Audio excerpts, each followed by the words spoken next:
Manalangin po tayo.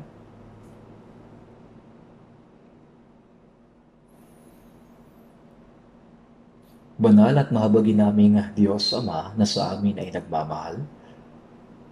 Salamat po dahil nahabag ka po sa amin noong kami ay malayo sa inyo at lumakad at namuhay sa kasalanan. Salamat po sa Panginoong Hesukristo na umako ng sumpa at kahatulan na nararapat sana sa amin. At salamat po sa kanyang dakilang biyaya at mahalagang tugo na dumanak upang hugasan ang lahat naming makasalanan magpakailanman. Pinasasalamatan ka po namin, Panginoon, sa pagtulong ninyo sa amin upang maunawaan ang inyong biyaya.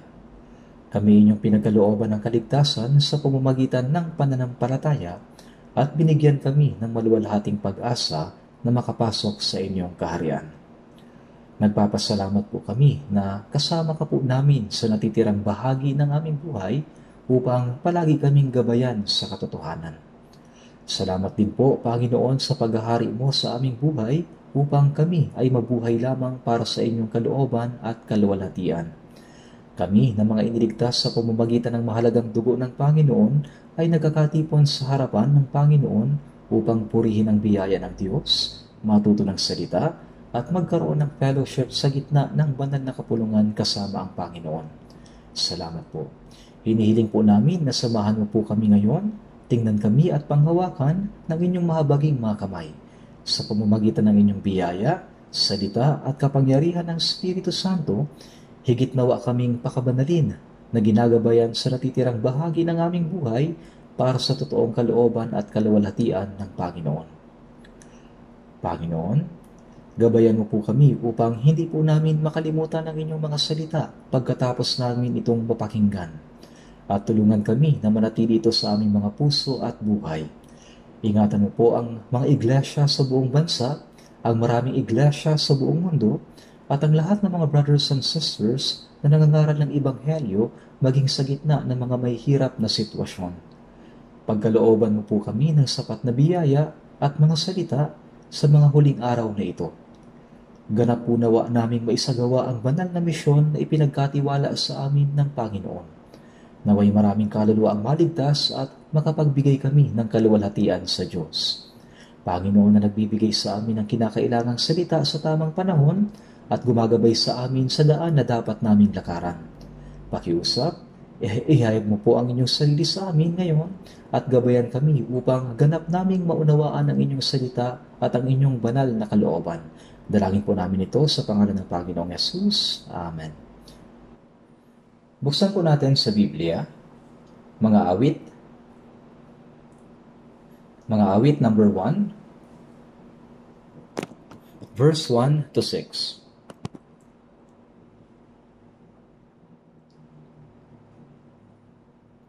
Mga awit number 1, verse 1 to 6. Basahin po natin ng sabay-sabay. Mapalad ang taong hindi lumalakad sa payo ng masama, ni tumatayo man sa daan ng mga makasalanan, ni umuupo man sa upuan ng mga manunuya, kundi nasa kautusan ng Panginoon ang kanyang kagalakan at nagbubulay-bulay araw at gabi sa kanyang kautusan. Siya ay gaya ng isang punong kahoy na itinanim sa tabi ng agos ng tubig na nagbubunga sa kanyang kapanahunan. Ang kanyang dahon na may hindi nalalanta. Sa lahat ng kanyang ginagawa ay nagtatagumpay siya. Ang masama ay hindi gayon, kundi parang ipang itinataboy ng hangin. Kaya't ang masama ay hindi tatayo sa hukuman, ni sa kapulungan ng matuwid ang makasalanan. Sapagkat ang lakad ng Panginoon, ng matuwid ang Panginoon na nakakaalam, ngunit mapapahamak ang lakad ng makasalanan.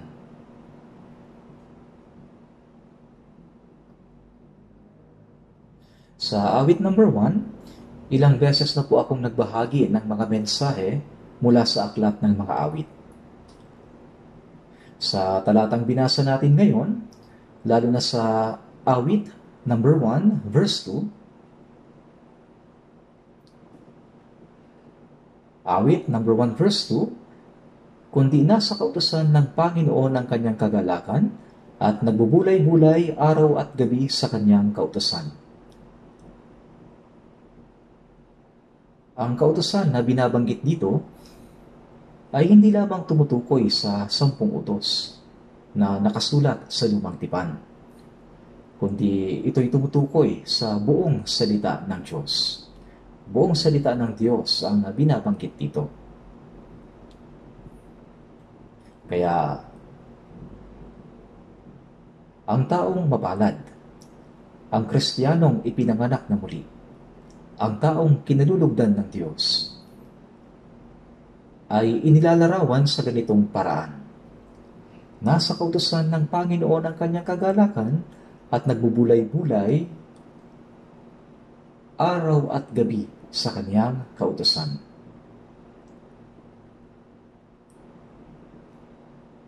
Ibig sabihin, siya'y nagagalak sa salita ng Diyos at pinagninilayan ito araw at gabi. Ngayon, paano naman tayo? Gaano ba natin talaga pinananabikan ang salita ng Diyos? Gaano ba talaga tayo nagagalak sa kanyang mga salita? Pag-isipan po natin itong mabuti. Talaga bang nagnanais at nagagalak tayo sa salita ng Diyos nang higit kaysa lahat ng bagay sa mundo? Kung hindi, sa tingin ko ay may mali.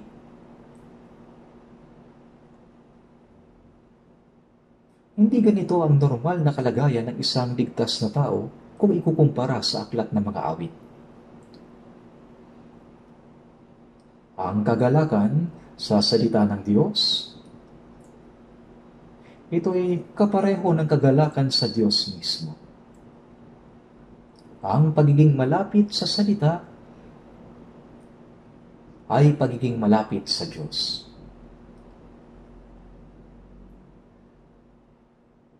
At ang paglayo sa salita ay nangangahulugang paglayo sa Diyos.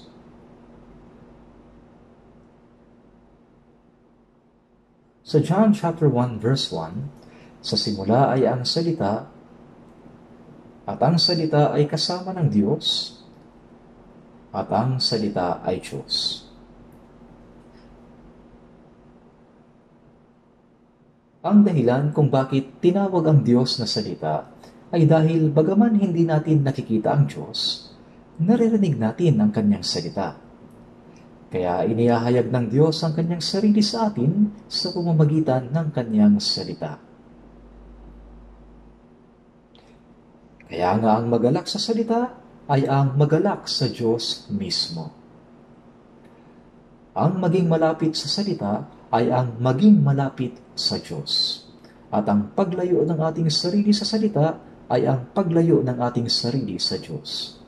Sa Santiago chapter 4 verse 8, lumapit kayo sa Diyos at siya'y lalapit sa inyo.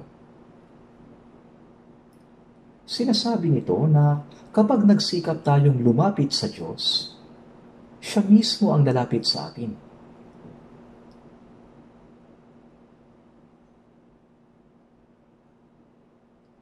At sa mga awit 73 verse 28, sinasabi, ang pagiging malapit ng Diyos ay aking kabutihan. Ang pagiging malapit sa Diyos ay isang dakilang pagpapala. Kung tayo lalapit sa Diyos, hindi lamang espiritual na pagpapala ang ating matatanggap, kundi pisikal din na pagpapala. Bukod dito, ang mga miyembro ng ating pamilya na hindi pa ligtas ay maaari ding maligtas. Ito ang pinakadakilang pagpapalang maibibigay sa atin ng Diyos. Basahin po natin sa mga awit 73 verse 24. Mga awit 73 verse 24.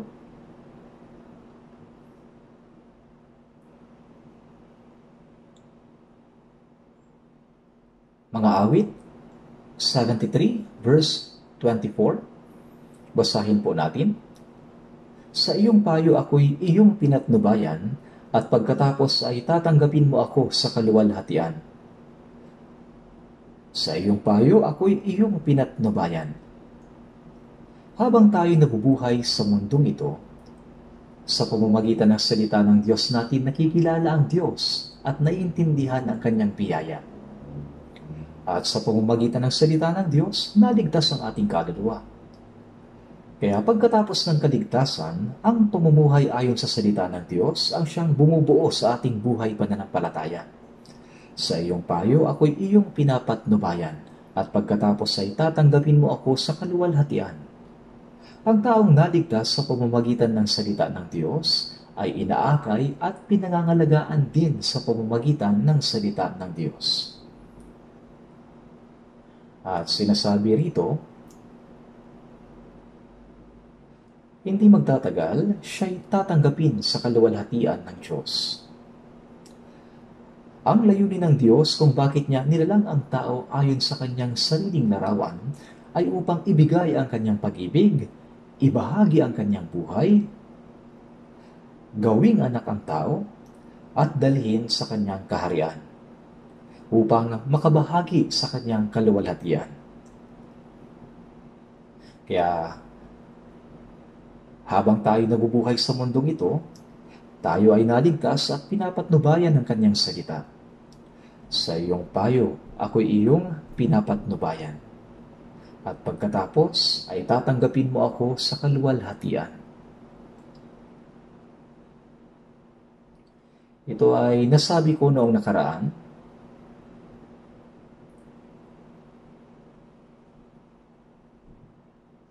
Tayo ay inaakay at pinamumunuan ng salita ng Diyos. Kaya nga sinasabi sa Awit 119 verse 105, ilawan sa aking mga paa ang salita mo at liwanag sa landas ko.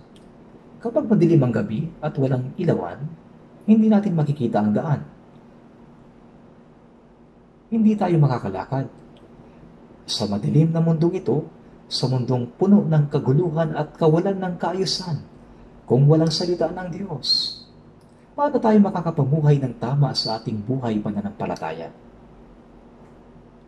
Kaya nga sa mga awit 119 verse 133, gawin mong matatag ang mga hakbang ko ayon sa iyong pangako, at huwag magkaroon ng kapangyarihan sa akin ang kasamaan.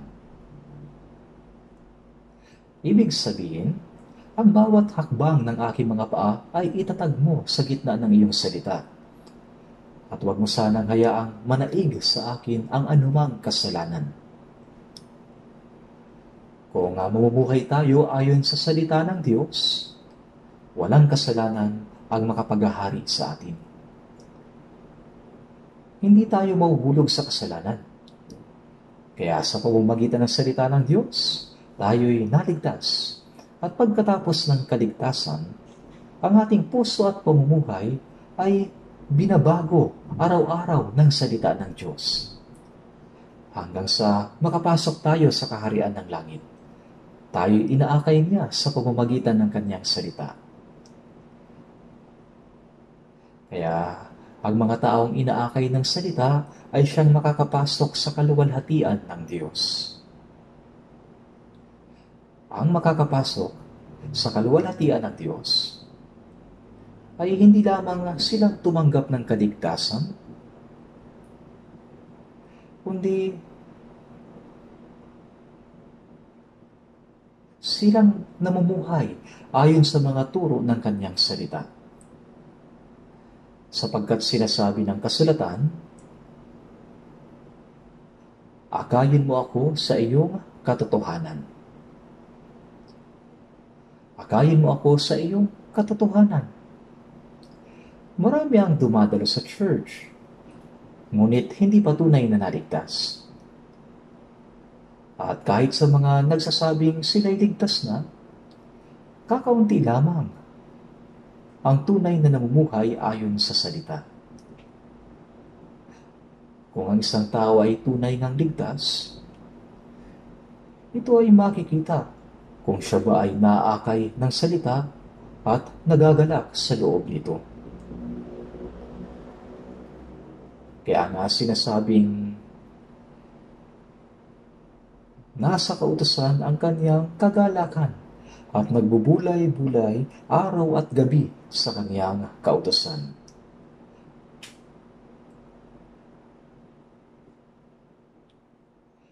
Ang pagbasa Pakikinig at pagsunod sa salita ng Diyos ay dapat maging layunin ng ating puso at ng ating buong buhay. Pagkatapos nating maligtas, ang totoong buhay pananampalataya ay ang pagbabasa, pakikinig, pag-unawa at pag-iingat ng salita sa ating puso at buhay. Sa Filipos chapter 2 verse 16, sinabi, na nanghahawakan sa salita ng buhay upang may ipagkapuri ako sa araw ni Kristo, na hindi ako tumakbo ng walang kabuluhan, ni nagpagalman ng walang kabuluhan. Si Apostol Pablo ay pumunta sa Filipos at nangaral doon ng Ebanghelyo, at ang mga tao sa Filipos naligtas.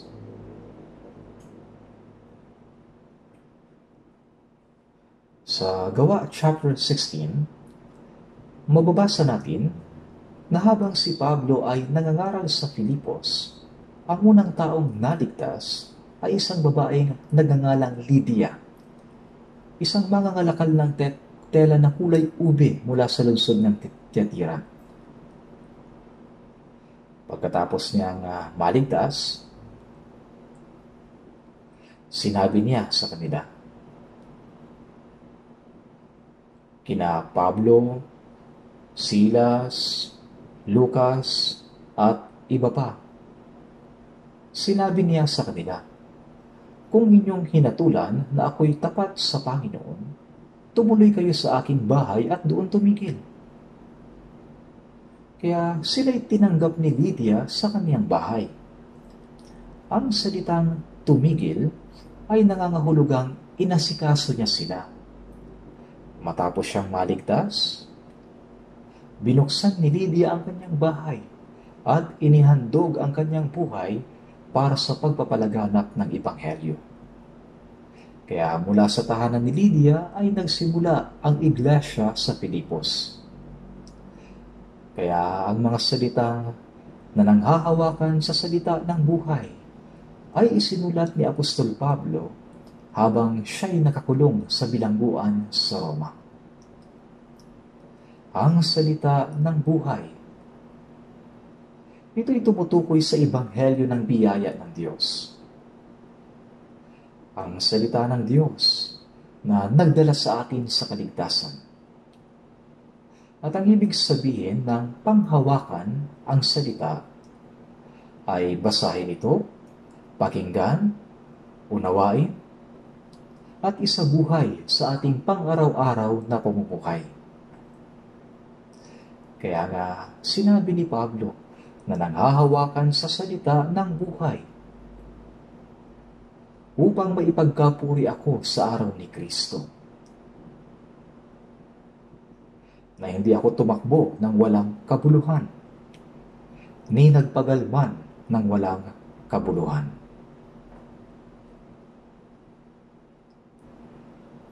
Na nanghahawakan sa salita ng buhay upang maipagkapuri ako sa araw ni Kristo, na hindi ako tumakbo ng walang kabuluhan, ni nagpagalman ng walang kabuluhan.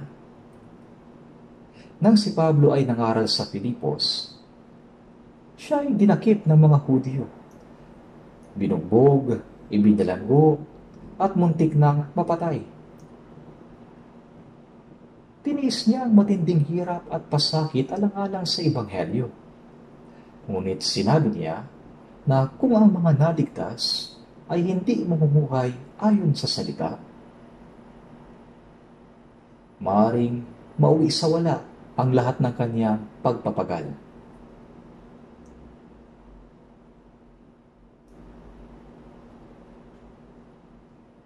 Ang ibig sabihin ng nanghahawakan sa salita ng buhay ay unawain ito ng tama at mamuhay ayon sa salita.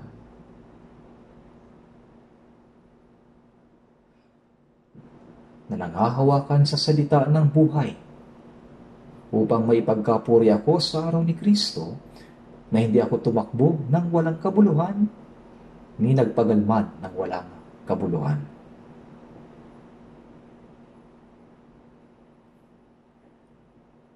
Sa unang Korinto, chapter 9, verse 24,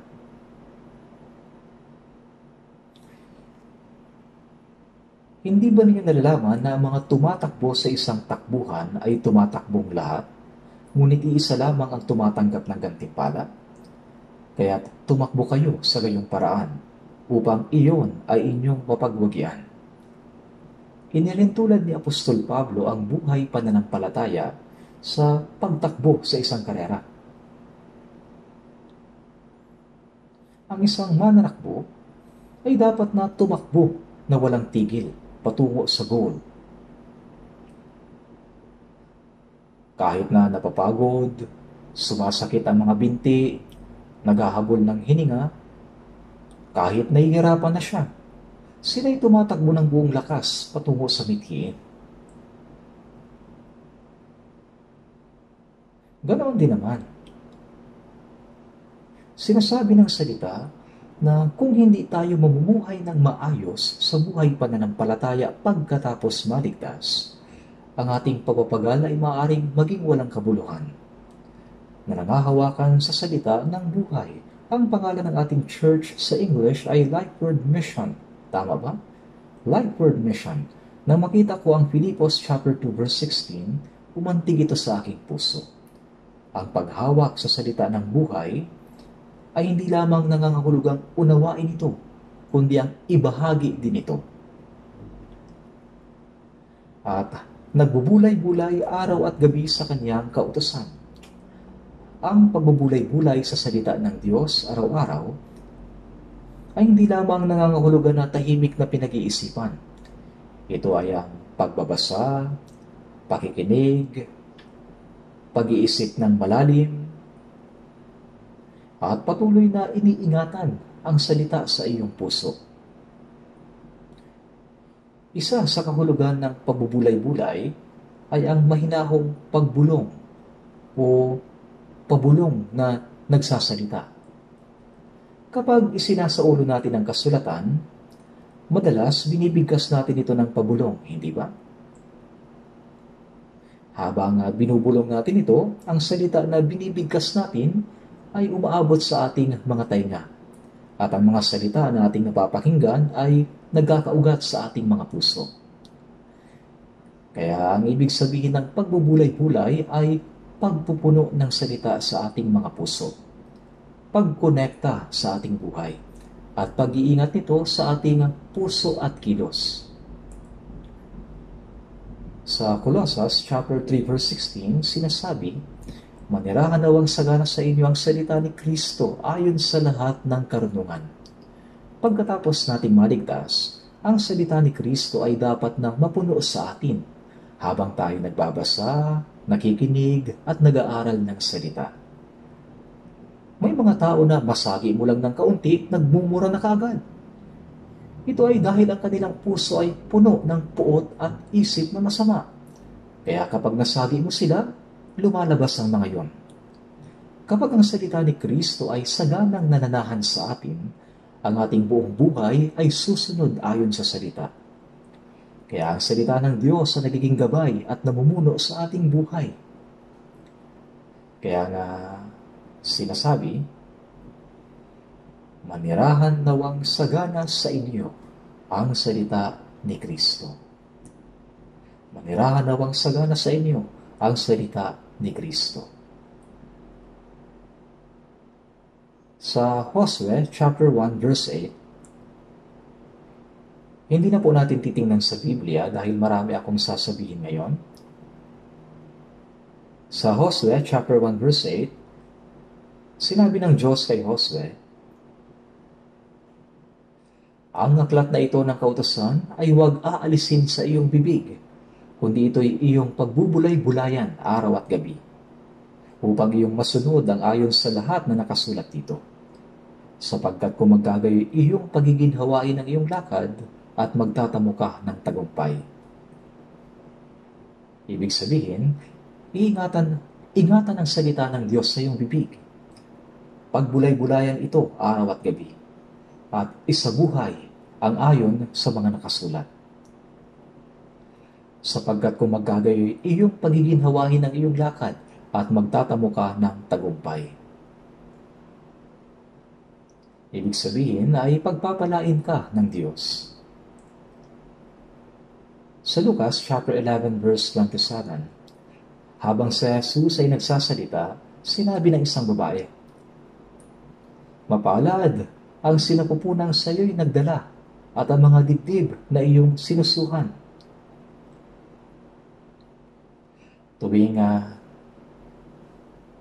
Tuwing napapakinggan natin ang panalangin ng mga Katoliko, mayroong salita na lagi nating naririnig mula sa kanila ng paulit-ulit. Aba, Ginoong Maria, napupuno ka ng grasya, bukod kang pinagpala sa babaeng lahat, at pinagpala naman ng iyong anak na si Jesus. Aba, Ginoong Maria, napupuno ka ng grasya, paulit-ulit. Sinasaulo nila ang mga salita na papuri para kay Maria at paulit-ulit na binibigkas ito. Talaga bang panalangin ito? Ito ba'y panalangin talaga? Sa verse 28, nang marinig ni Jesus ang sinabi ng babae, sumagot siya, "Hindi. Salip, mapalad silang nakikinig sa salita ng Diyos at sinusunod ito."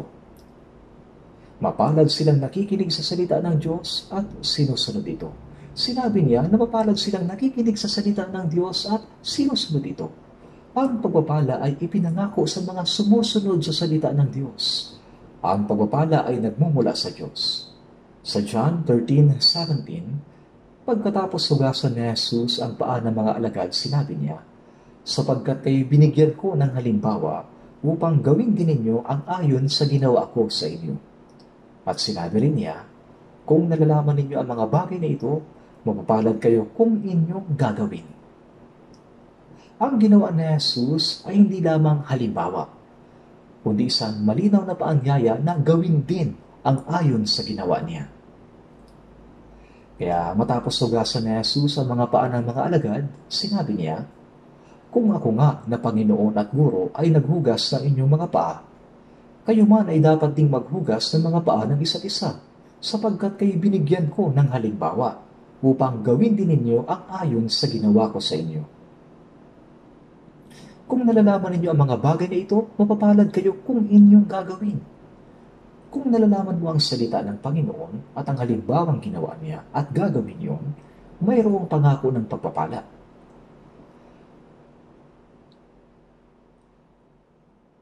Kung nalalaman ninyo ang mga bagay na ito, mapapalad kayo kung inyong gagawin. Sa Deuteronomy chapter 10 verse 13, sinabi ni Moses sa mga Israelita na tuparin ang mga utos ng Panginoon at ang kanyang mga tuntunin na aking iniutos sa inyo sa araw na ito para sa inyong ikabubuti. Ang sinabi ng Diyos sa pamamagitan ni Moises ay ito. Sabi ni Moses, "Sa araw na ito, para sa inyong ikabubuti." Ang dahilan kung bakit inutusan ng Diyos ang mga Israelita na makinig at sumunod sa kanyang salita ay para na rin sa kanilang kabutihan. Kaya sinabi niya, "Natuparin ang mga utos ng Panginoon at ang kanyang mga tuntunin na aking iniutos sa inyo sa araw na ito para sa inyong ikabubuti." Ang mga taong lumalayo sa salita ng Diyos at hindi sumusunod dito ay hindi makakatanggap ng pagpapala ng Diyos. Bakit? Sapagkat ang pagpapala ng Diyos ay ipinangako sa mga sumusunod sa kanyang salita. Sa Mateos chapter 6 verse 33, sinasabi, "Ngunit hanapin muna ninyo ang kanyang kaharian at ang kanyang katuwiran, at pagkatapos ay ang lahat ng mga bagay na ito, lahat ng mga bagay na kailangan sa katawan, ay pawang idaragdag sa inyo." Ibig sabihin, ibibigay niya bilang dagdag o bonus. Pero ang sabi ay kung gagawin. Kung hindi mo gagawin ito, wala rin itong kabuluhan. Dahil ang salita ng Diyos ay isang pangako ng pagpapala sa mga tumutupad nito, ang hindi tumutupad ay walang kinalaman sa pagpapala. Sinabi rin ni Jesus sa Lucas chapter 6 verse 46, "Bakit tinatawag ninyo akong Panginoon, Panginoon, ngunit hindi ninyo ginagawa ang sinasabi ko?" Kung ang isang tao ay nagsasabi ng Panginoon, Panginoon sa bibig, ngunit hindi naman sumusunod, ang pagsasabing Panginoon ay nagiging kasinungalingan. Kaya kahit na ang mga Kristiyano ay nais na maging masaya at tumanggap ng pagpapala, ang taong lumalayo sa salita ng Diyos, ibig sabihin, ang hindi sumusunod o nagsasagawa ay talagang kabaliktaran ang ginagawa. Para bang,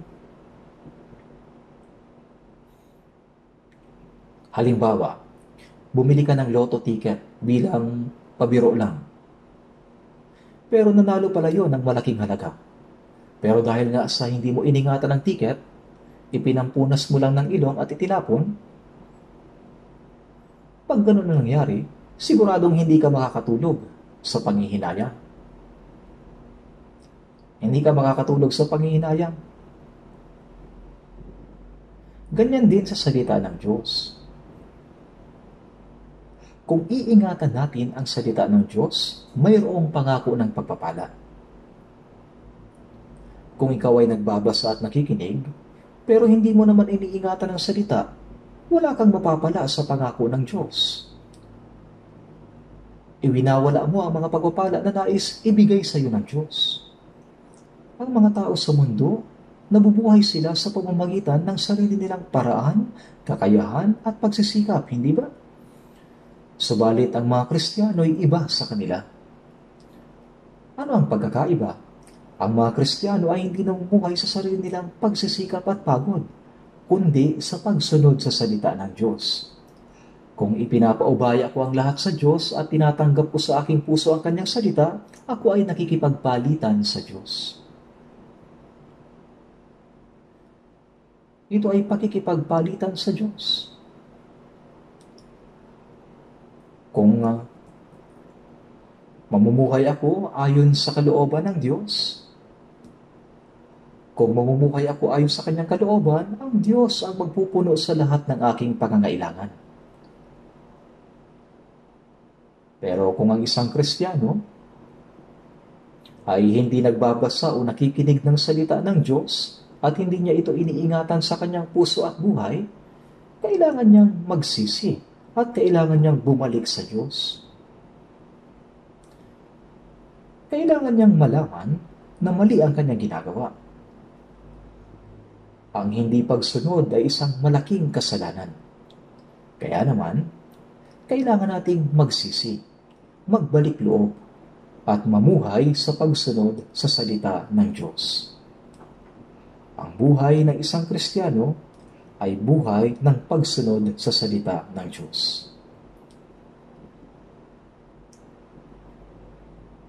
Sa mga awit 1 verse 1, mapalad ang taong hindi lumalakad sa payo ng masama, ni tumatayo man sa daan ng mga makasalanan, ni umuupo man sa upuan ng mga manunuya. Ano ang sunod na verse? Kundi nasa kautusan ng Panginoon ang kanyang kagalakan, at nagbubulay-bulay araw at gabi sa kanyang kautusan. Siya ay gaya ng isang punong kahoy na itinanim sa tabi ng agos ng tubig, na nagbubunga sa kanyang kapanahunan. Mapalad ang taong hindi lumalakad sa payo ng masama, ni tumatayo man sa daan ng makasalanan, ni umuupo man sa upuan ng mga manunuya. Manunuya, ibig sabihin, may alam sa salita ng Diyos, ngunit hindi ito ginagawa. Isa itong kayabangan at kapalaluan. Ang kagalakan sa kautusan ng Panginoon ay ang pagbubulay-bulay sa kanyang salita, at ang pag-iingat nito sa puso at buhay. Ang gayong tao ay gaya ng isang punong kahoy na nakatanim sa tabi ng agos ng tubig. Nagbubunga sa kanyang kapanahunan. Ang dahoy hindi nalalanta. Sa lahat ng kanyang ginagawa, nagtatagumpay siya. Ang lupain ng Palestina ay napakatuyong lugar. Bihira ang ulan doon. Kaya kapag nagtanim ka ng punong kahoy sa tuyong lupa, hindi ito mabubuhay. Ito ay malalanta at mamamatay. Pero sinabi sa talata na itinanim sa tabi ng agos ng tubig. Ang taong ligtas, ang taong pinagpala, ay siyang nagagalak sa salita ng Diyos at iniingatan ito sa kanyang puso at buhay. Siya ay tulad ng isang punong kahoy na itinanim sa tabi ng batis, ang Diyos mismo ang nagtanim sa kanya roon. Ang tubig ng batis ay patuloy na umaagos. Dahil ang ugat ng puno ay umaabot sa ilog, patuloy itong nakakakuha ng tubig. At sa pamamagitan ng patuloy na daloy, ang punong iyon ay lumalago at namumunga ng mabuti. Ang punong kahoy ay tumatanggap ng tubig mula sa ilog at lumalago. Ang taong naligtas ay tulad ng punong itinanim sa ilog ng biyaya ng Diyos. Patuloy na dinidilig ng kanyang kasaganaan at kailanmay hindi natutuyo. Sinasabi, namumunga siya sa kanyang kapanahunan, nananatiling maganda at puspos ng kasaganaan. Ang kanyang dahon na may hindi nalalanta. Tama yun. Bagaman magkaroon ng tagtuyot, hindi nalalanta ang mga dahon.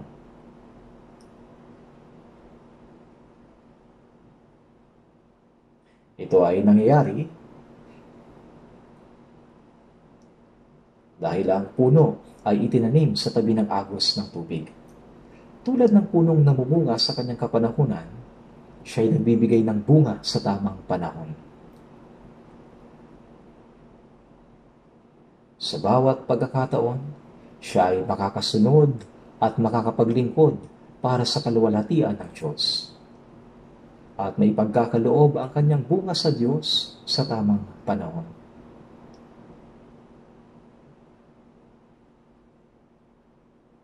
Ngunit sa Mateo,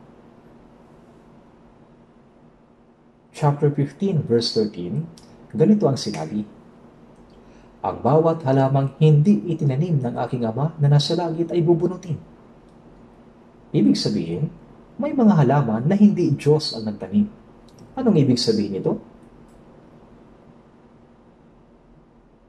Sa madaling salita, naniniwala raw sila. Dumadalo sila sa iglesia. Ngunit sa loob nila, walang buhay na itinanim ng Diyos. Ibig sabihin, hindi Diyos ang nagtanim sa kanila. Nasa ibang lugar ang ugat nila. Nasa maling lugar. Ang tunay na ligtas na tao ay gaya ng punong itinanim ng Diyos sa tabi ng agos ng tubig. Ang punong itinanim ng Diyos ay hindi mabubunot. Ito'y hindi lamang nananatili, kundi kahit dumating ang tagtuyot, hindi ito naapektuhan. Hindi ito nalalanta. Nananatiling sariwa at maganda ang mga dahon nito at ito'y patuloy na namumunga. Sa mga awit, 1 verse 3, sinasabi na siya ay gaya ng isang punong kahoy na itinanim sa tabi ng agos ng tubig na nagbubunga sa kanyang kapanahunan. Sa lahat ng kanyang ginagawa ay nagtatagumpay siya. Sa lahat ng kanyang ginagawa. Sa lahat ng kanyang ginagawa ay nagtatagumpay siya. Ang pagtatagumpay na ito ay hindi tumutukoy sa pisikal o material na bagay, kundi sa mga hindi nakikitang espiritual na pagtatagumpay. Ibig sabihin nito, sa lubos na pagtitiwala sa Diyos, tayo ay mga nagtatagumpay dahil sa kanyang tulong at dakilang biyaya. Siyang laging nagbubulay-bulay at iniingatan ng salita ng Diyos sa kanyang puso ay hindi natatakot o nababalisa. Kahit sa harap ng pagsubok o mga pagdurusa, dahil siya ay nasa ilalim ng makapangyarihang pamamahala ng Diyos. Siya'y nakaugat sa Diyos. Tulad ng punong kahoy na itinanim sa tabi ng agos ng tubig, na nananatiling luntian ang mga dahon at namumunga sa tamang panahon, sa ilalim ng biyaya at pangangalaga ng Diyos. Ngayon din, kahit pa dumaan sa matitinding pagsubok at paghihirap, ang Diyos ang magpapadalisay at magpapasakdal sa taong yun. Kaya ang kanyang pananampalataya ay lalago ng malusog at magbubunga ng mga gawa para sa kaluwalhatian ng Diyos. Gaya ng punong kahoy na itinanim sa tabi ng batis na ang dahon ay hindi nalalanta, ang tunay na Kristiyano Ang pinagpalang tao ay yung nagagalak sa kautusan ng Diyos. Patuloy na nagbubulay-bulay dito at sinusunod ito sa puso at buhay.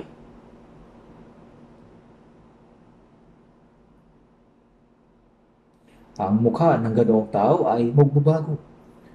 Lagi itong mapayapa, maliwanag at masayahin.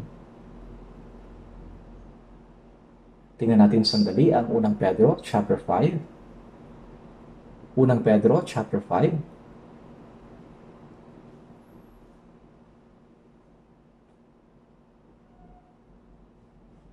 Unang Pedro chapter 5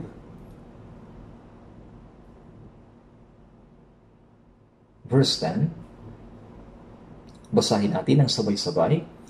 At pagkatapos na kayo'y magdusa ng sandaling panahon, ang Diyos ng buong biyaya na sa inyo'y tumawag tungo sa kanyang walang hanggang kaluwalhatian kay Kristo, ay siya rin magpapanumbalik, magpapatibay, at magpapalakas sa inyo. Ang Diyos ng buong biyaya. Sa pamamagitan ng kanyang biyaya, tayo ay kanyang tinawag at iniligtas.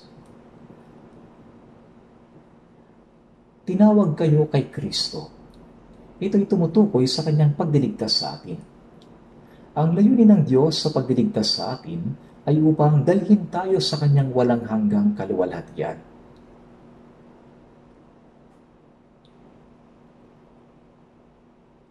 Sa Roma chapter 3 verse 23, sinasabi, "Yamang ang lahat ay nagkasala at hindi nakaabot sa kaluwalhatian ng Diyos." Kasalanan ang pumipigil sa tao na makarating sa kaluwalhatian ng Diyos. At kapag hindi nakaabot sa kaluwalhatian ng Diyos, ano ang kahihinatnan? Ito ang pagtanggap ng walang hanggang kahihiyan at sumpa. Yamang ang lahat ay nagkasala at hindi nakaabot sa kaluwalhatian ng Diyos. Ang dahilan kung bakit iniligtas tayo ng Diyos ay upang mamuhay na may pasasalamat sa kanyang biyaya bilang pagtugon at pagsunod sa Diyos. Kung ang isang tao ay namumuhay na may ganitong puso, siya ay magiging gaya ng punong nakatanim sa tabi ng agos ng tubig. Ang kanyang pananampalataya ay lalago, at kahit dumaan siya sa mga pagsubok at kahirapan, siya ay palalakasin at palalaguin ng Diyos. Kaya nga ang layunin ng ating kaligtasan ay upang tayo ay makapasok sa walang hanggang kaluwalhatian ng Diyos. Sa Hebreo chapter 2 verse 10, sinabi, "Sapagkat nararapat na ang Diyos na para sa Kanya at sa pamamagitan niya ay magkaroon ng lahat ng mga bagay sa pagdadala ng maraming anak tungo sa kaluwalhatian, ay gawing sakdal ang tagapagtatag ng kanilang kaligtasan sa pamamagitan ng mga pagdurusa." Iniligtas tayo ng Panginoon upang tayo ay makapasok sa kanyang walang hanggang kaluwalhatian. Kaya nga siya mismo ang nagdusa at namatay para sa atin. Ang layunin ng ating kaligtasan ay upang dalhin tayo sa walang hanggang kaluwalhatian. Sinabi rin na ang sa inyo'y tumawag tungo sa kanyang walang hanggang kaluwalhatian kay Kristo ay siya rin magpapanumbalik, magpapatibay, at magpapalakas sa inyo. Kahit na ang Diyos ay sumasa atin at gumagabay sa ating buhay pananampalataya pagkatapos ng kaligtasan, may mga pagdurusa pa rin. Tama, ang buhay Kristiyano ay hindi ligtas sa paghihirap. Mayroon itong mga pagsubok at mga sakripisyo. Napakaraming pagdurusa ang dinaranas ng mga naunang mananampalataya. Ang mga apostol upang maipangaral ang Ebanghelyo ay dumaan sa matitinding kapigatian, maging kamatayan. Ngunit tandaan natin na ito'y mga panandaliang pagdurusa lamang. Sa unang Korinto 4:17, inihahanda tayo nitong magaan at panandaliang kapigatian para sa walang hanggan at di masukat na kaluwalhatian. Ang nararanasan natin ngayon ay panandaliang pagdurusa lamang. Ngunit ang kaluwalhatian na mahayag sa atin ay walang hanggan. Kaya sa Roma chapter 8, kung tunay ngang nagtitiis tayong kasama niya upang tayo'y luwalhatiin namang kasama niya. Tinuturing ko na ang pagtitiis sa panahong kasalukuyan ay hindi karapat-dapat ihambing sa kaluwalhatiang mahayag sa atin. Ibig sabihin, kahit gaano man kabigat ang mga paghihirap natin, ito'y pansamantala lamang. Sa bandang huli, ang pinakamatinding bagay na magagawa nila sa atin ay patayin ang ating katawan. Ngunit ang kaluwalhatiang naghihintay, walang hanggan. Ang pagdurusa panandalian lamang, tunay na maliit at magaan. Ngunit ang kaluwalhatiang ibubunga nito ay napakabigat at walang hanggan, dakila at kamangha-mangha. Kaya nga sinasabi, ang pagtitiis sa panahong kasalukuyan ay hindi karapat-dapat ihambing sa kaluwalhatiang mahayag sa atin. Isipin ninyo, ito'y parang nagbigay ka ng isang langgam sa isang tao at ang kapalit sa iyo ay isang toro. Sa mundo, wala kang makikitang ganyang palitan. Pero ang Diyos ay gumagawa ng higit pa rito. Ang kaunting pagdurusa para sa Panginoon kapag naunawaan natin ay hindi magdadala sa atin ng pagkadismaya sa buhay pananampalataya kundi kagalakan. Kaya pagkatapos na kayo magdusa ng sandaling panahon, ang Diyos ay siya ring magpapanumbalik, magpapatibay at magpapalakas sa inyo. Pinahihintulutan ng Diyos na dumaan tayo sa mga pagdurusa upang tayo maging ganap at buo. Totoo, tayo ay naligtas na. Ngunit hindi pa tayo perpekto. Sa Mateo chapter 5 verse 48, kaya't kayo nga'y maging sakdal gaya ng inyong Ama sa langit na sakdal. Ang isang makasalanang nakatakdang mapunta sa impyerno ay naligtas. Ngunit hindi doon nagtatapos ang lahat. Pagkatapos na matanggap ang kaligtasan, tayo ay tinawag upang maging banal tulad ng Diyos. Ngunit paano magiging ganap ang tao katulad ng Diyos? Hindi sinabi ng Diyos na tularan natin siya ng kaunti lang. Kayo nga'y maging sakdal, gaya ng inyong Ama sa langit na sakdal. Kaya naman sa ating paglakad sa ating pananampalataya, ang Diyos na sa pamamagitan ng kanyang biyaya, salita at kapangyarihan, ay patuloy tayong ginagawang sakdal at pinalalakas bawat araw. Ginagawa niyang matatag ang ating pananampalataya. Kaya walang pagsubok o kahirapan man ang maaaring maging dahilan para bumagsak tayo. At pagkatapos na kayo magdusa ng sandaling panahon, ang Diyos ay siya rin magpapanumbalik, magpapatibay at magpapalakas sa inyo. Upang mangyari ito, hinahayaan niya tayong magdusa. Ito ang kanyang dakilang layunin. Ang pagdurusa ay mabuti dahil sa pamamagitan nito ay hinuhubog tayo ng Diyos. Nakakita ako ng mga tao na gustong maging evangelist o pastor. Mabuti ang pagkatao nila. Mahinahon, parang scholar, may kaalaman, mahusay magsalita, para bang mabuti na ang lahat. Pero ano ang hindi pa handa? Wala silang pinagdaanang anumang pagsasanay o pagtitiis. Kaya para silang mga halaman na lumaki sa loob ng greenhouse. Masyado silang marupok. Sila na hindi nagdanas ng anumang hirap. Kaunting pagsubok lang, hindi na nila kaya. Bigla silang sumusuko. Sinasabi nila, mamamatay na ako. Kapag ganoon, hindi sila magiging epektibong mangangaral. Sayang lang sila. Nakakalungkot na hindi sila magamit. Ginagamit ng Diyos sa mga paghihirap at pagdurusa upang tayo sanayin, patatagin, at gawing sakdal at palakasin. Kaya nga ang mga apostol ay labis at sobrang nagtiis. Habang mas maraming paghihirap, mas nagiging matibay sila. Anumang pagsubok ang dumating, hindi sila sumuko o pinanghinaan ng loob, bagkus naging matatag sila. Kaya mga naligtas na Kristiyano, kahit sa gitna ng pagdurusa, alam nilang ginagamit ito ng Diyos, itong pagdurusa, upang sila'y hubugin at gawing sakdal. Dahil dito, lumalago ang ating pananampalataya at nagbubunga tayo para sa kaluwalhatian ng Diyos. Kaya upang makapasok sa kaluwalhatian, si Kristo mismo ay nagdusa upang tayo ay maitaas sa kaluwalhatian iyon. Sa Hebreo chapter 2 verse 10, sa pagdadala ng maraming anak tungo sa kaluwalhatian, ay gawing sakdal ang tagapagtatag ng kanilang kaligtasan sa pamamagitan ng mga pagdurusa. Dapat nating maunawaan na kahit ang mga taong ligtas na ay dadaan pa rin sa iba't ibang uri ng pagdurusa upang makapasok sa kaluwalhatian. Kaya kapag dumating ang pagdurusa, dapat nating sabihin sa ating sarili, dumating na ang dapat dumating. Dapat tayong magalak.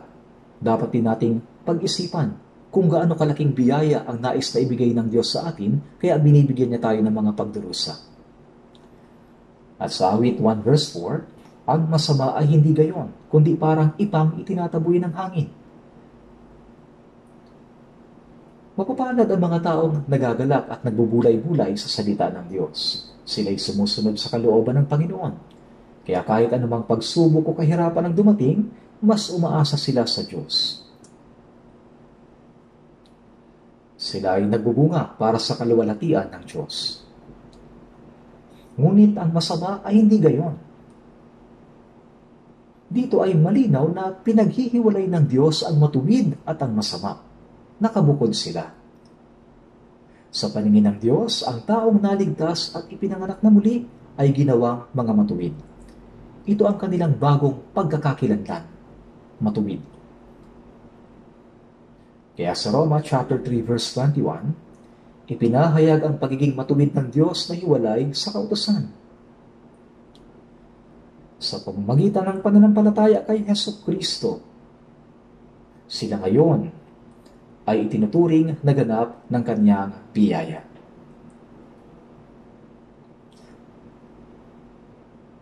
Kung paanong tayo ipinanganak na makasalanan dahil kay Adan, sa pamamagitan naman ni Kristo, tayo'y ipinanganak na mga matuwid. Hindi lang tayo ipinanganak na mga matuwid, kundi tayo'y tinawag upang mamuhay gaya ng mga matuwid. Sa kabilang banda, ang masama ay silang hindi pa ipinanganak na muli. Silang hindi pa nakakaunawa sa biyaya ng Diyos. Ang masama ay talagang kakaiba. Sila'y parang ipang itinataboy ng hangin.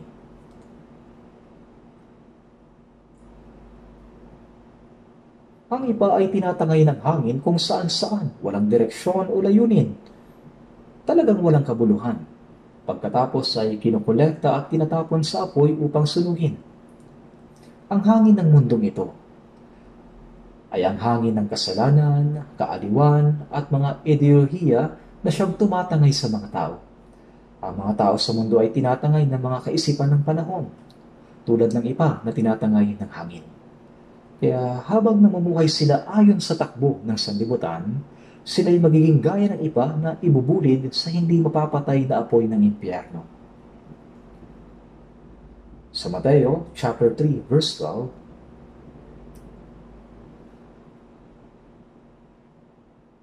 sinabi ni Juan na tagapagbautismo sa mga Hudyong lumalapit sa kanya, "Kayong lahi ng mga ulupong, sino ang nagbabala sa inyo upang makatakas sa puot na darating? Nasa kamay niya ang kanyang kalaykay at dilinisin ang kanyang giikan. Titipunin niya ang kanyang trigo sa kamalig, subalit ang ipa ay susunugin niya sa apoy na hindi mapapatay. Kapag ginigiik at ipinapagpag ang ani, ang tunay na butil ay bumabagsak papaloob, habang ang ipa ay tinatangay ng hangin. Sa simula, ang mga dayami at alikabok ang unang lumilipad. At habang pinalalakas ang pag-iik, ang mga balat o ipa ay tuluyang lumilipad palayo. Kapag paulit-ulit na ginigiik, ang mga butil ay lalong napupunta sa gitna. Kaya nga titipunin niya ang kanyang trigo sa kamalig, subalit ang ipa ay susunugin niya sa apoy na hindi mapapatay. Apoy na hindi mapapatay. Ano itong apoy na hindi mapapatay? Ito ang impyerno. Sa awit 1.5, ang masama ay hindi tatayo sa hukuman, ni sa kapulungan ng matuwid ang makasalanan. Ang masama ay hindi kailanman makakatakas sa hatol ng Diyos. Ni sa kapulungan ng matuwid ang makasalanan. Ang kapulungan ng matuwid ay ang grupo ng mga Kristiyanong ipinanganak na muli. Ang masama ay hindi makakapasok doon. Ang taong hindi pa ipinanganak na muli ay hindi makakapasok sa banal na kapulungan. Ito ang kapulungan ng mga ipinanganak na muli. Sa mundong ito, maaaring magkahalong mamuhay ang matuwid at ang masama. Tama?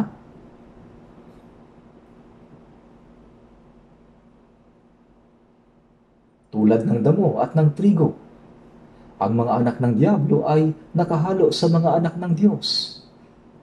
Mahirap silang makilala o paghiwalayin sa simula. Ngunit sa huli, ang uhay ng trigo ay yumuyuko kapag nahinog na. Yumuyuko sila, samantalang ang damo ay patuloy na nakatayo ng tuwid at hindi nababago. Hindi sila nagpapakumbaba. Hindi sila namumunga. Kaya sa mundong ito, maaaring ang mga masama ay makihalo sa kapulungan ng mga matuwid.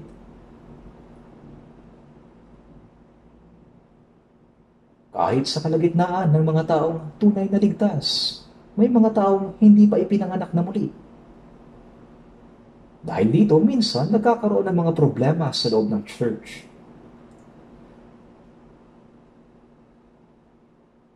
Ngunit, sa banal na kapulungan sa langit, wala ni isang kaluluwa na hindi ipinanganak na muli ang tatanggapin doon. Hindi sila makakapasok.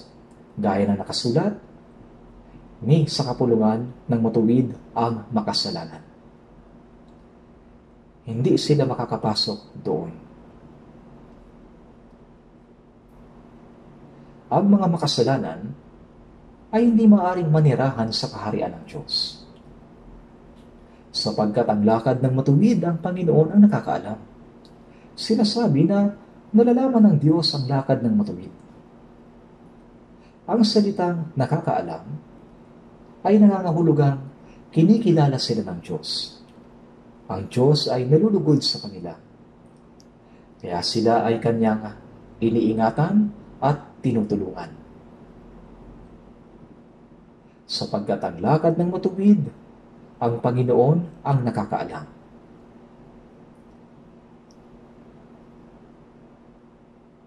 Sa Mateo chapter 7, verse 13 to 14, sinasabi, "Pumasok kayo sa makipot na pintuan, sapagkat maluwag ang pintuan at malapad ang daang tungo sa kapahamakan, at marami ang pumapasok doon. Sapagkat makipot ang pintuan at masikip ang daang patungo sa buhay, at kakaunti ang nakakatagpo niyon." Noon, inakala ko na ang maluwag na pintuan at makipot na pintuan ay tumutukoy lamang sa hindi nananampalataya at sa nananampalataya. At bagaman ang pagkaunawang ito ay hindi naman ganap na mali, hindi rin ito lubos na tama. Kung babasahin natin ang mga kasunod na talata, hindi lahat na nagsasabi sa akin, "Panginoon, Panginoon," ay papasok sa kaharian ng langit, kundi ang gumaganap ng kalooban ng aking Ama na nasa langit. Ang mga nagsasabi ng Panginoon, Panginoon ay mga nananampalataya. Panginoon, Panginoon, sila'y nananalangin ng madaling araw, nananalangin ng buong magdamag, nag-aayuno at nananalangin, at taimtim nila itong ginagawa. Yun lang ba? Nagbibigay din sila ng mga handog. Ang ilan sa kanila ay tumanggap ng mga espiritual na kaloob. Kaya sila'y nagpopropesiya, nagsasalita ng mga wika, at nagpapagaling ng mga may sakit. Kaya't sinabi ni Jesus, "Marami ang magsasabi sa akin, Panginoon, Panginoon, hindi ba nagpropesiya kami sa iyong pangalan?" Ibig sabihin, nagsilbi sila bilang mga propeta. Talagang ginawa nila ito. May mga naging pastor, evangelist, misyonero at nagturo ng Biblia sa pangalan ng Panginoon. Kaya ang ibig sabihin na nagpropesiya sa pangalan ng Panginoon ay nagsagawa sila ng ministeryo. Kapag sinabi nilang sa pangalan ng Panginoon, "Demonyo, lumabas ka," lumalabas ito. Nagpagaling din sila ng mga may sakit. Sinasabi pa nila, "At sa iyong pangalan ay gumawa kami ng maraming gawang makapangyarihan." Ngunit sinabi ni Jesus, "Kung magkagayoy ipapahayag ko sa kanila, hindi ko kayo kilala kailanman. Lumayo kayo sa akin, kayo mga gumagawa ng kasamaan." Akala ng mga taong ito ay tatanggap sila ng malaking gantimpala. Ngunit ang sinabi ni Jesus, "Hindi ko kayo kilala kailanman." Sila'y parang isang tao na nagsasabi, "Panginoon, nagpagod ako para sa iyo, naglingkod ako, gumawa ako ng maraming bagay para sa iyo. Akala niya ay pupurihin siya, pero ang tugon ay, "Ha? Sino ka? Hindi kita kilala. Ano ang mangyayari pagkatapos? Lumayo kayo sa akin." Ang makipot na pintuan at ang maluwag na pintuan, ang makipot na daan at ang maluwag na daan, hindi ito tumutukoy sa pagitan ng mga nananampalataya at ng mga hindi nananampalataya. Hindi ito tungkol sa pagkakaiba ng mga mananampalataya at hindi mananampalataya. Ang tunay na issue ay ito. Sa loob ng mga nananampalataya, may dalawang uri ng tao. Tulad ni Cain at Abel, pareho silang naghandog ng alay sa Diyos. Ngunit tinanggap ng Diyos ang handog ni Abel at hindi tinanggap ang kay Cain. Tama, hindi ba? Ibig sabihin, may mga taong tinatanggap ng Diyos at may mga hindi niya tinatanggap, kahit parehong nag-aalay. Gaano ba naging masigasig ang mga Hudyo sa paglilingkod sa Diyos? Sinikap nilang sundin ang kautusan, iningatang tuparin ang 10 utos, iningatan ang araw ng Sabath, ngunit tinanggihan nila si Kristo. Isang napakalaking contradiction, hindi ba? Kaya, ang makipot na pintuan at ang maluwang na pintuan ay hindi tumutukoy sa pagitan ng mga nananampalataya at hindi nananampalataya, kundi sa pagitan ng dalawang uri ng nananampalataya. May ilan na nananampalataya at papasok sa langit, ngunit meron din na nananampalataya ngunit mapupunta sa impyerno. Parang kakaiba, ngunit ito'y totoo. Siyempre, ito'y dahil sa ang kanilang pananampalataya ay maling pananampalataya. Marami ang ganitong halimbawa sa Biblia. Sa Lucas 13:24, sinabi ni Jesus, "Magsikap kayong pumasok sa makipot na pintuan." Marami ang magsisikap na makapasok sa makipot na pintuan. Ibig sabihin, sa langit. Ngunit mas marami ang hindi makakapasok.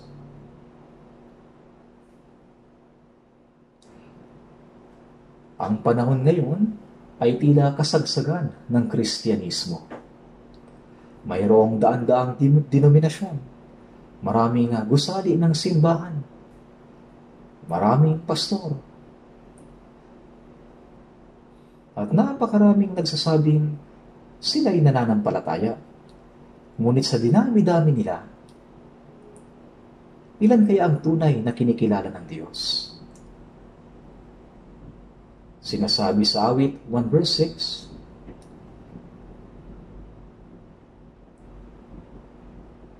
"Sapagkat ang lakad ng matuwid, ang Panginoon ang nakakaalam." Ibig sabihin, ilan kaya sa kanila ang talagang kinikilala ng Diyos? Kaya nga marami ang magsisikap na pumasok, pero mas marami ang hindi makakapasok. Sinasabi sa awit 1 verse 6, "Ang lakad ng Panginoon ng matuwid, ang Panginoon ang nakakaalam." Ibig sabihin, alam ng Diyos ang lahat. Sinasabi rin sa Mateo chapter 10 verse 30, "At maging ang mga buhok sa inyong ulo ay bilang na lahat." Ibig sabihin, kilalang kilala tayo ng Diyos. Alam niya ang ating puso at pamumuhay. Kahit ang bilang ng buhok sa ating ulo ay alam niya. Hindi ito nangangahulugan na walang ginagawa ang Diyos kundi magbilang ng buhok natin. Hindi ang ibig sabihin yan. Ang ibig sabihin nito ay wala ni isa mang bagay ang hindi alam ng Diyos. Walang anumang bagay na lingid o na nakatago sa Kanya. Sa awit 147 verse 4, sinasabi na ang bilang ng mga bituin Kanyang binibilang. Walang sino man na nakakaalam kung ilang bituin ang nasa langit. Sinasabi ng mga siyentipiko na may 100 billion bituin sa isang galaxy at may 100 billion galaxy. Hindi mabilang. Ngunit ang Diyos, binibilang ang lahat ng bituin na Kanyang nilikha at hindi lang binibilang, tinatawag din ang bawat isa sa sariling pangalan. Wala na isang bagay ang hindi alam ng Diyos. Nalalaman ng Diyos ang ating mga puso at pinagmamasdan ng ating buhay. Ang salitang maging ang mga buhok sa inyong ulo ay bilang na lahat ay nangangahulugang Walang anumang bagay tungkol sa atin ang hindi alam ng Diyos. Bawat bahagi ng ating buhay ay Kanyang minamasdan. Ang ating kalagayang espiritual at ang paraan ng ating pamumuhay, lahat ng ito ay nakikita ng Diyos. Lahat ng ito ay Kanyang nalalaman. Ang Kanyang mga mata ay hindi humihinto sa pagbabantay sa atin. Patuloy niya tayong pinagmamasdan.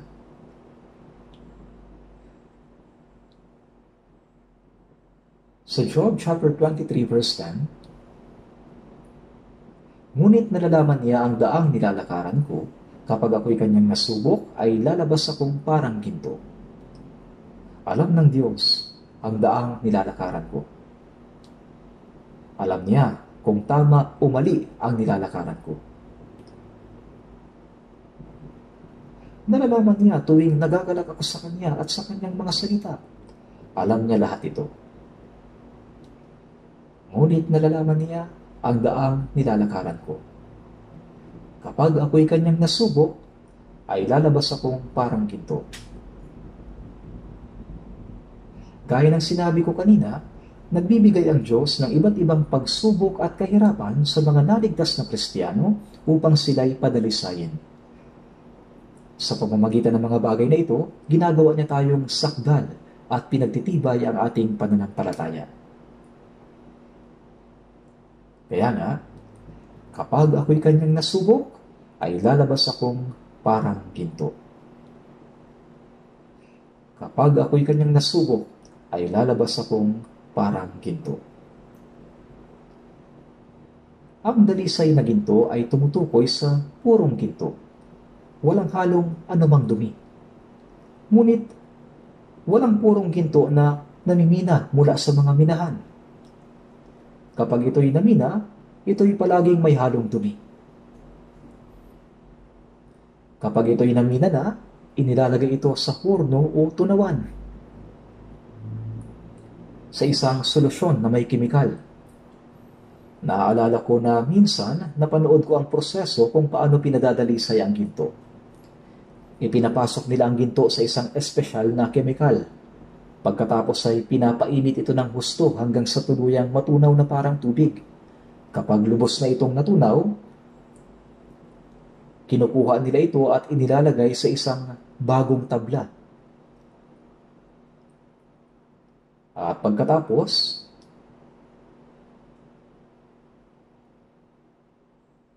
doon ay pinupukpok nila ng martilyo habang pinapaikot. At ginagawa nila itong sobrang nipis na parang papel. Ang mga halong dumi sa loob ay nabibiyak, natatanggal, napupunit. Pagkatapos, ibinabalik ulit ito sa apoy. Kaya kapag naalis na ang lahat ng dumi, ito'y nagiging dalisay o purong ginto. Inilalagay sa apoy, pagkatapos sa tubig, pupukpukin ng martilyo, paulit-ulit. At sa ganoong paraan ay nagiging purong ginto. Gaya nito, pinadadalisay tayo ng Diyos upang tayo maging tulad ng purong ginto. Kapag tayo naging tulad ng dalisay na ginto, tayo nagiging karapat-dapat na pumasok sa kaluwalhatian ng Diyos. Ang lakad ng matuwid, ang Panginoon ang nakakaalam. Bantay sarado tayong minamasdan ng Diyos. Kapag sinabing nakakaalam,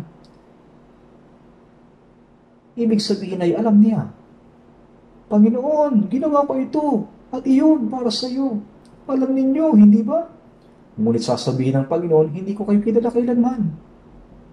Inaalam ng Diyos kung totoo ba ang ating kalagayan sa harap niya. Sapagkat ang lakad ng matuwid, ang Panginoon ang nakakaalam. Nakikita at nalalaman ng Diyos ang daan na ating nilalakaran. Nalalaman niya ang lahat. At ang pagkilala ng Diyos ay nangangahulugan na siya'y nalulugod. Kapag kinikilala niya tayo, pinangangalagaan niya tayo at tinutulungan. ngunit ang lakad ng masama ay mapapahamak.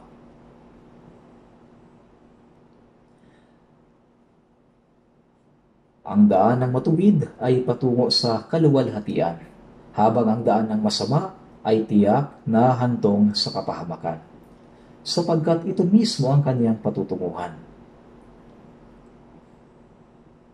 Kaya sa Mateo chapter 25 verse 34, sinabi ng Panginoon, pagkatapos ay sasabihin ng hari sa mga nasa kanyang kanan, "Hali kayo mga pinagpala ng aking ama, manahin ninyo ang kahariang inihanda para sa inyo mula sa pagkatatag ng sanlibutan." At sa Mateo 25:41, sinabi niya, pagkatapos ay sasabihin niya sa mga nasa kaliwa, "Lumayo kayo sa akin, kayo mga isinumpa, doon kayo sa apoy na walang hanggan na inihanda sa diablo at sa kanyang mga anghel." Ang matuwid ay papasok sa walang hanggang langit. Ngunit ang masama ay sa apoy na walang hanggan. Apoy na walang hanggan.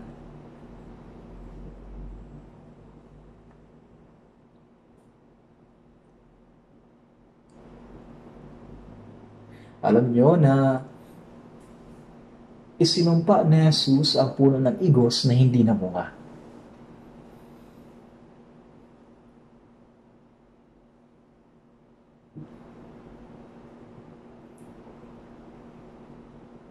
At ito ay natuyo at namatay. Hindi ba? Ano ba ang malaking kasalanan na nagawa ng punong iyon? Nabasa ko sa isang aklat ang tungkol sa isang lalaking nagngangalang Bertrand Russell. Siya isang kilalang philosopher. Nang bata pa siya, namatay ang kanyang mga magulang, kaya pinalaki siya ng kanyang lola na isang debotong Kristiyano. Ngunit sa kabila nito, si Bertrand Russell ay hindi kailanman naniwala sa Diyos. Hanggang sa huling araw ng kanyang buhay, hindi siya naniwala.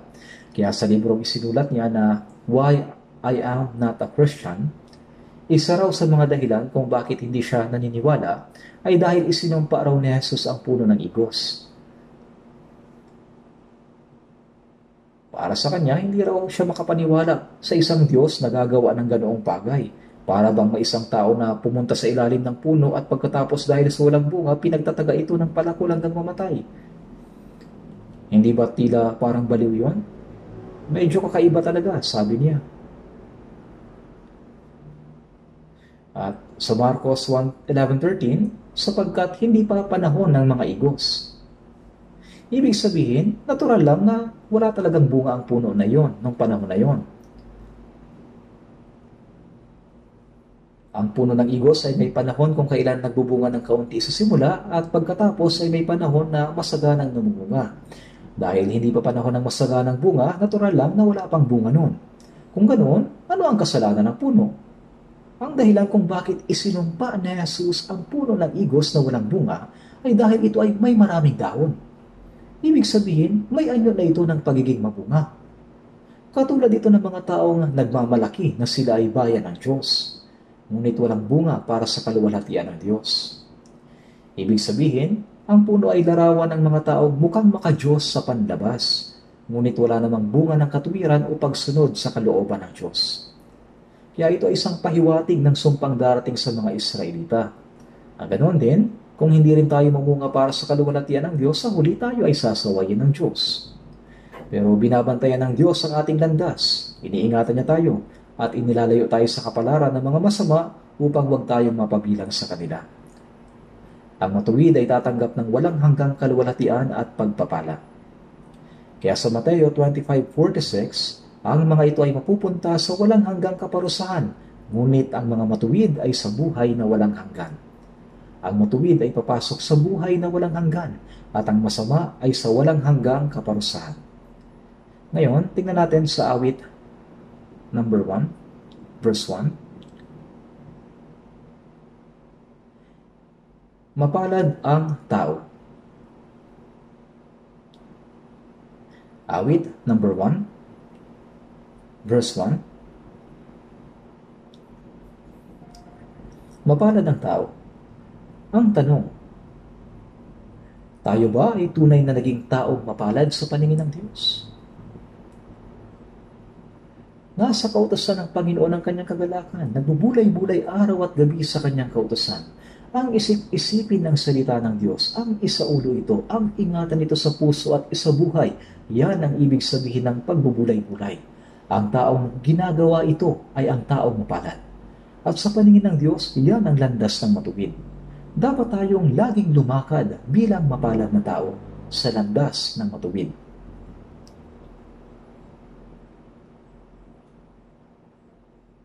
Kapag dumating ang Panginoon, may dalawang daan.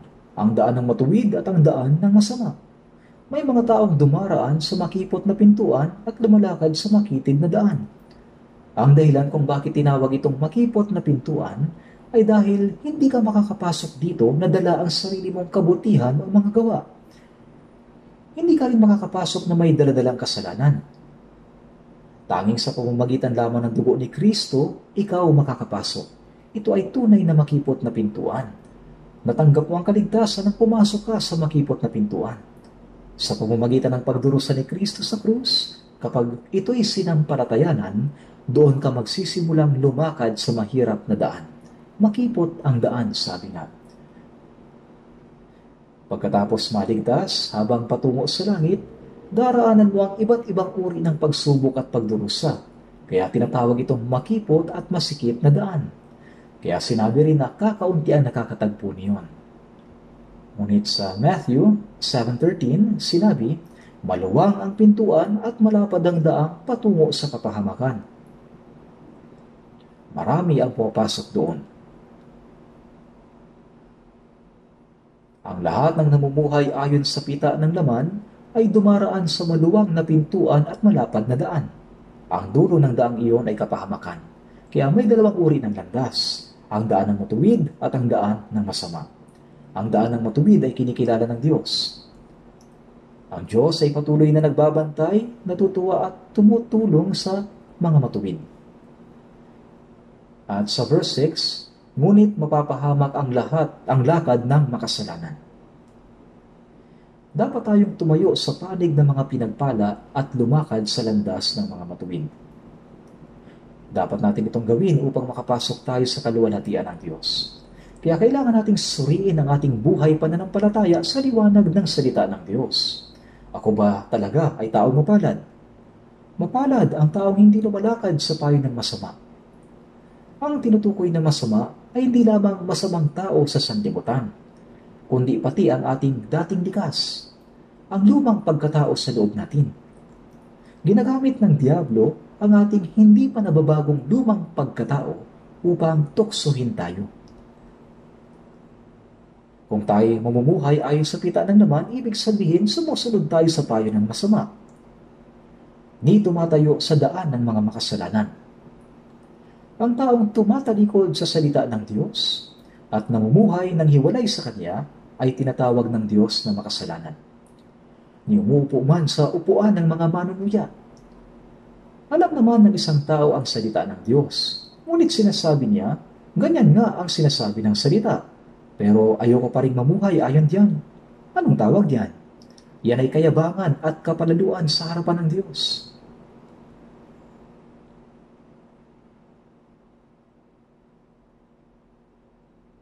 Sa Philippians chapter 2 verse 8, sinasabi tungkol kay Jesus na siya, bagamat nasa anyo ng Diyos, hinubaran ang kanyang sarili, kinuha ang kanyang alipin, at naging masunurin hanggang kamatayan.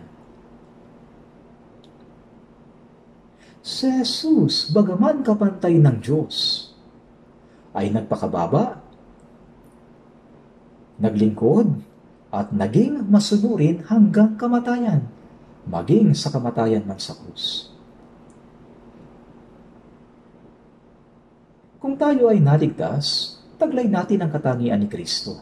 Dapat tayong mamuhay ayon sa patnubay ng banal na spirito, sa paraang kalugod-lugod sa Panginoon.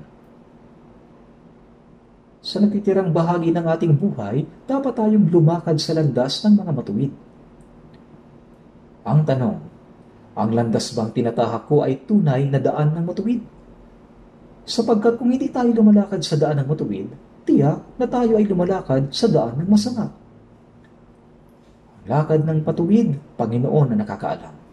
Ibig sabihin, palagi niya tayong binabantayan. Kilalang kilala niya tayo. Alam niya ang lahat ng tungkol sa atin. At siya'y nalulugod sa atin. Pinoprotektahan niya tayo. At pangako niyang iingatan tayo hanggang sa makapasok tayo sa kanyang kaharian. Kaya, dapat nating palaging isaisip ang mga salita sa awit number 1. Ang awit number 1 ay isang maikling kabanata sa Biblia na ilang beses na rin nating binasa ng sama-sama. Kaya marahil ay naisaulo na ninyo ito. Patuloy ninyong isaulo ito ng paulit-ulit.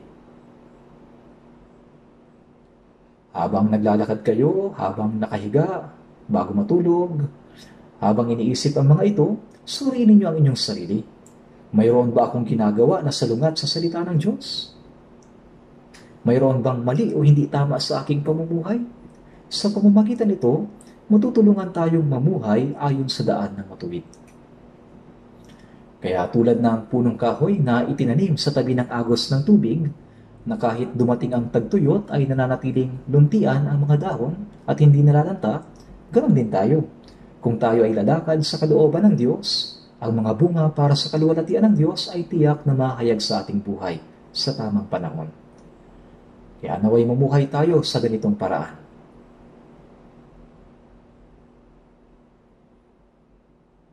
Hindi magtatagal ay magsisimula na ang ating summer retreat.